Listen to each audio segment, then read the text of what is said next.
Assalamualaikum warahmatullahi wabarakatuh. Bismillahirrahmanirrahim. Alhamdulillahirabbil alamin. Wa bihi nasta'in ala umurid dunya waddin. Wassalatu wassalamu ala asrofil anbiya'i wal mursalin. Sayyidina wa maulana Muhammadin wa ala alihi wa sahbihi ajma'in, amma ba'du. Yang saya hormati Ibu Ratna Nulin Naja MPDI, selaku dosen pengampu mata kuliah dasar-dasar pendidikan, dan teman-teman yang berbahagia. Puji syukur kami panjatkan kehadirat Allah Subhanahu wa Ta'ala atas rahmat dan karunia-Nya, dan tak lupa selawat serta salam semoga tetap tercurahkan kepada baginda Nabi besar Muhammad Sallallahu Alaihi Wasallam yang telah membawa kita dari zaman kegelapan menuju zaman terang benderang, yakni ad-dinul Islam.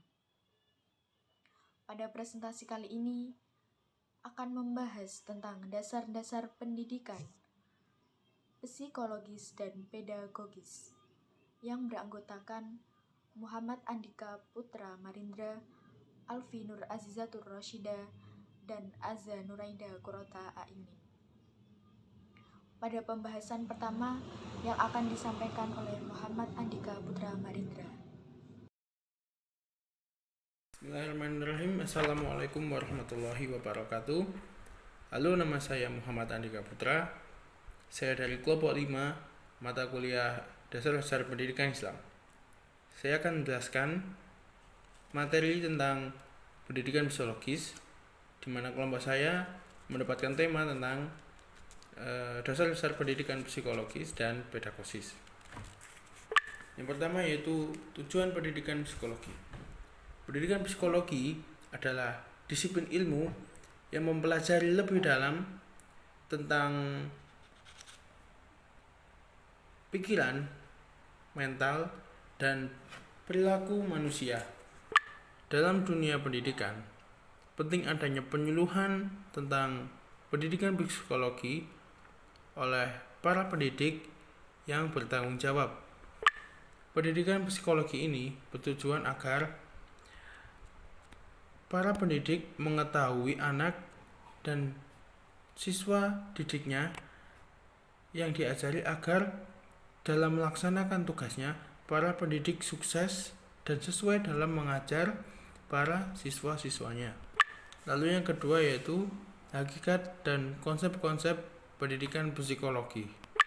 Menurut jurnal Polingua, sebagai salah satu cabang dari pendidikan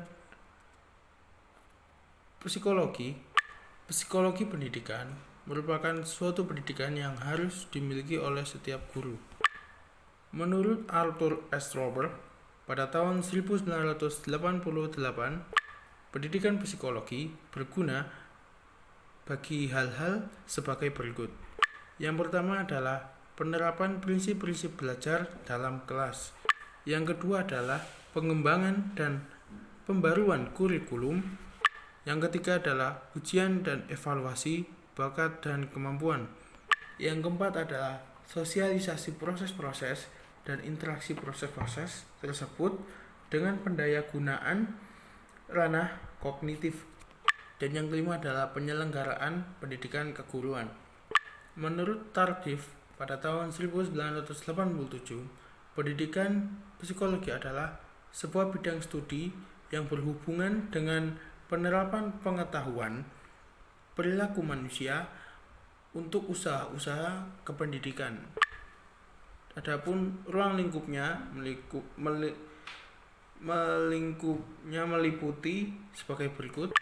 Yang pertama adalah context of learning and teaching.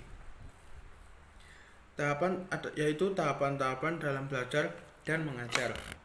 Yang kedua yaitu process of learning and teaching, yaitu tahapan-tahapan dalam belajar mengajar. Yang ketiga yaitu outcome of teaching and learning, yaitu situasi atau tempat yang berhubungan dengan belajar dan mengajar. Lalu adapun faktor-faktor yang mempengaruhi pembelajaran atau mempengaruhi belajar, ada dua faktor, yaitu faktor internal dan faktor eksternal. Untuk faktor internal yaitu faktor-faktor yang berasal dari diri sendiri, dari diri individu tersebut, dan dapat mempengaruhi belajar diri tersebut. Faktor internal terdapat dua faktor, yaitu faktor fisiologis dan faktor psikologis. Faktor fisiologis adalah faktor-faktor yang berhubungan dengan kondisi fisik individu tersebut. Lalu faktor psikologis adalah keadaan psikologis seseorang yang dapat mempengaruhi proses belajar. Faktor-faktor dari psikologis seperti kecerdasan atau intelijensi, motivasi, minat, sikap, bakat, dan percaya diri siswa tersebut. Lalu faktor eksternal. Faktor eksternal yaitu faktor-faktor yang berasal dari luar individu siswa dan dapat mempengaruhi belajar siswa tersebut.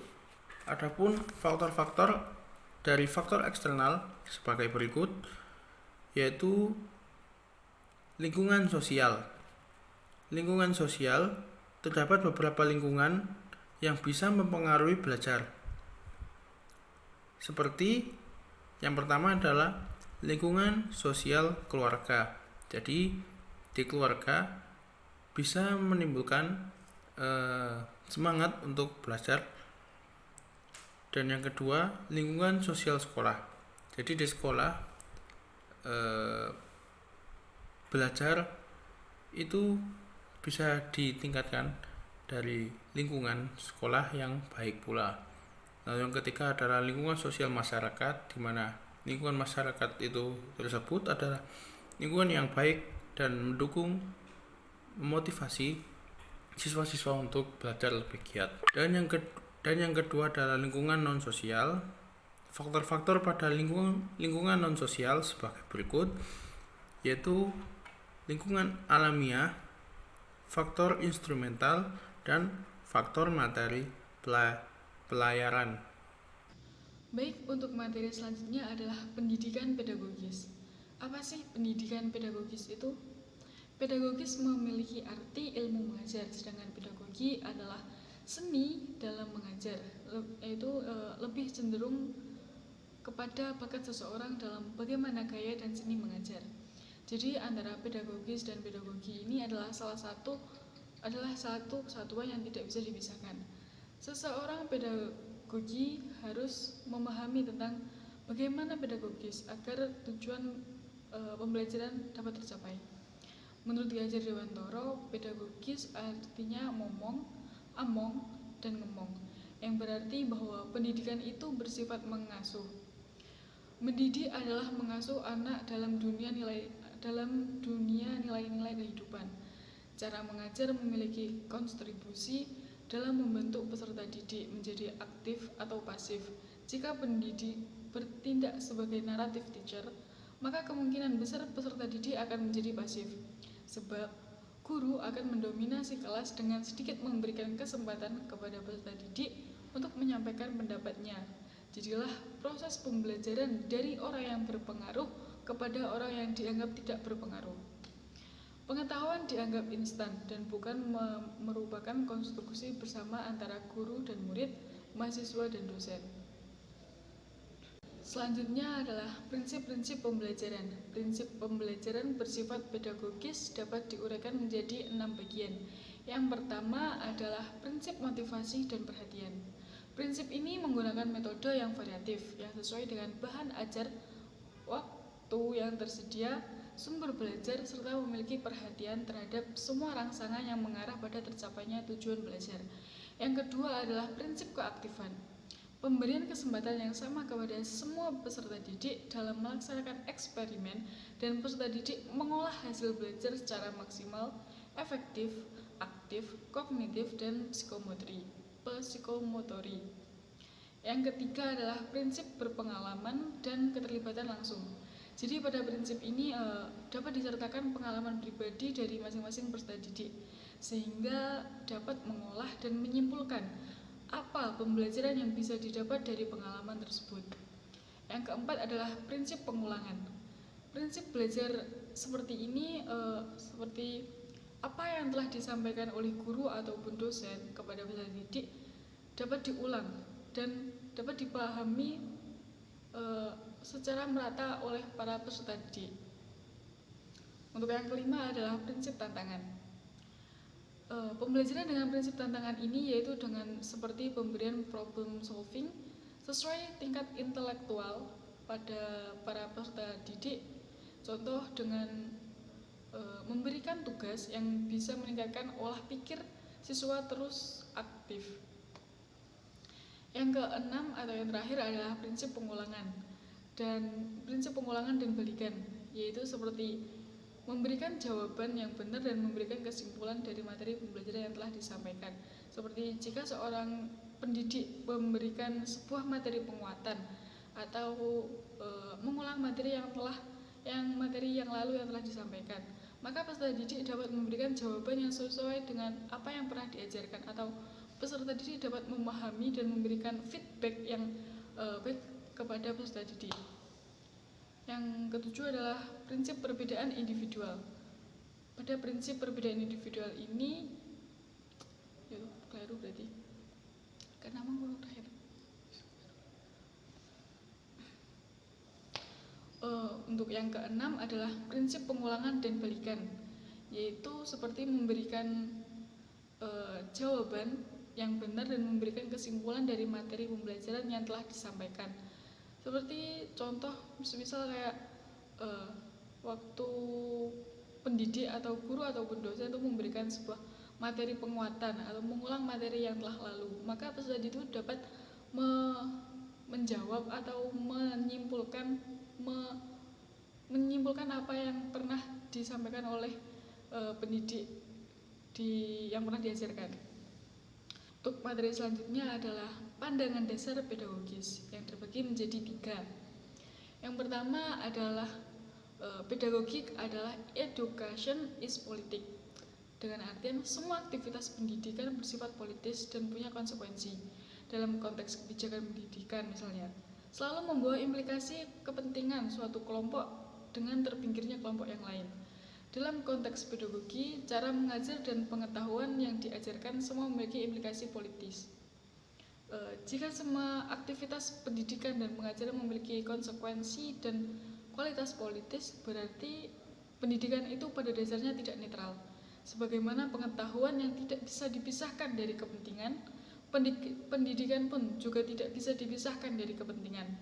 Pendidikan selalu didasarkan pada teori konsep dan worldview tertentu. Yang kedua adalah pendidikan adalah media untuk membangun kesadaran kritis peserta didik. Subjek kesadaran kritis bukan sekedar orang yang memiliki kesadaran. Seperti misal semua orang memiliki kesadaran, tapi tidak semua orang mampu melihat kehidupan sosial secara kritis. Semua orang bisa hidup di dunia, tapi tidak semua orang bisa bersama di dunia. Kata di dan bersama memiliki makna yang berbeda. Kesadaran kritis sangat diperlukan dalam kehidupan sosial, di mana seiring dengan perkembangan teknologi dan media yang justru memunculkan akal instrumental nalar, kritis masyarakat semakin mengalami degradasi. Globalisasi teknologi dan media memungkinkan kontrol masyarakat tidak dilakukan secara fisik dan paksaan, tapi dilakukan melalui bentuk-bentuk kontrol yang halus dan canggih, sehingga orang tidak sadar bahwa mereka terkontrol dan bahkan beranggapan bahwa kondisi seperti itu normal belaka. Untuk yang ketiga adalah menjadikan institusi pendidikan sebagai productive force, bukan reproductive force. Pendidikan productive force berarti pendidikan itu memiliki peran dan tanggung jawab dalam mobilitas sosial, sedangkan reproductive force adalah menjadikan institusi pendidikan semata-mata untuk melenggangkan struktur sosial yang ada. Teori korespondensi yang disampaikan oleh Boles dan Gintis yang mengatakan lebih jauh menjelaskan keterkaitan antara institusi pendidikan dan ketidakadilan sosial. Argumennya adalah hampir semua kasus menunjukkan melalui media pendidikan, mayoritas anak-anak dan golongan kelas menengah atas akan masuk ke dalam golongan kelas sosial yang sama ketika mereka dewasa. Sedangkan golongan anak-anak dan golongan kelas menengah bawah akan tetap menempati posisi kerjanya semula ketika dewasa. Tetapi Henry Giraud mengkritik teori reproduksi yang digagas oleh Boles dan Gintis. Dia mengatakan bahwa teori ini menempatkan institusi pendidikan hanya dalam satu perspektif, seolah-olah pendidikan hanya untuk melayani kepentingan masyarakat dominan dan melenggangkan struktur sosial yang ada. Padahal pendidikan selalu berwajah ganda, dapat melayani kepentingan masyarakat dominan dan sekaligus dapat melayani kepentingan masyarakat subordinat. Artinya pendidikan sebenarnya memiliki kekuatan opresif dan sekaligus liberatif, adaptif, dan transformatif. Dengan demikian, yang harus dipertajam dari teori reproduksi adalah bagaimana institusi pendidikan dapat berfungsi sebagai agen untuk memproduksi struktur sosial yang baru dan adil. Dalam bingkai inilah sesungguhnya pendidikan telah ditempatkan sebagai productive force. Saya Azza Nurainda akan membahas landasan psikologis. Landasan psikologis dalam pendidikan merupakan sesuatu yang menginformasikan berbagai kehidupan manusia pada umumnya, serta gejala-gejala yang berkaitan dengan aspek pribadi manusia pada setiap tahapan usia perkembangan. Terdapat dua aliran psikologis belajar yang sangat mencolok, yakni aliran behavioristik dan aliran kognitif.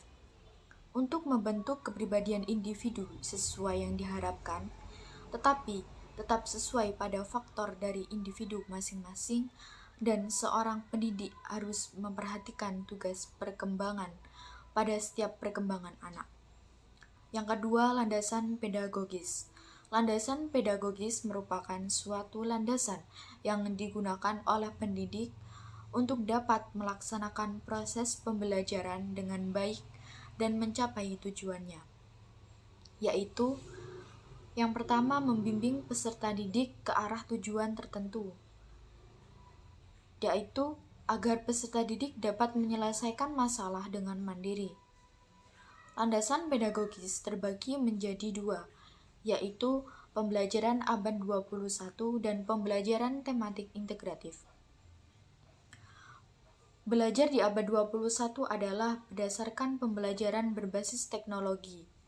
Semua orang dapat dengan mudah menemukan informasi secara cepat.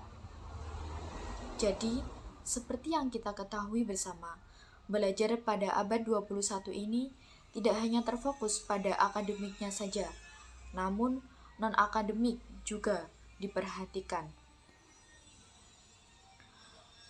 Dapat membantu dalam berkompetisi dalam dunia global yang berkembang saat ini.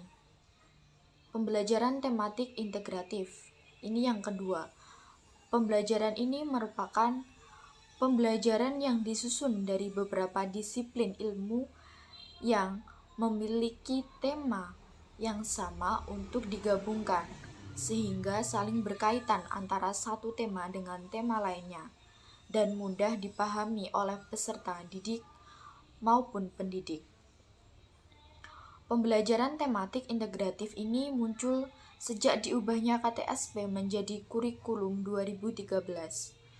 Dalam pembelajaran tematik integratif ini juga telah mengubah fokus dalam pembelajaran, yaitu pada masa lalu dalam pembelajaran lebih terfokus bagaimana pendidik mengajarkan peserta dengan cara yang baik dan profesional.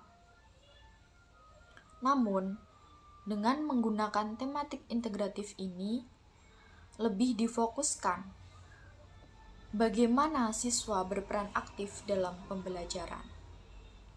Sekian, terima kasih.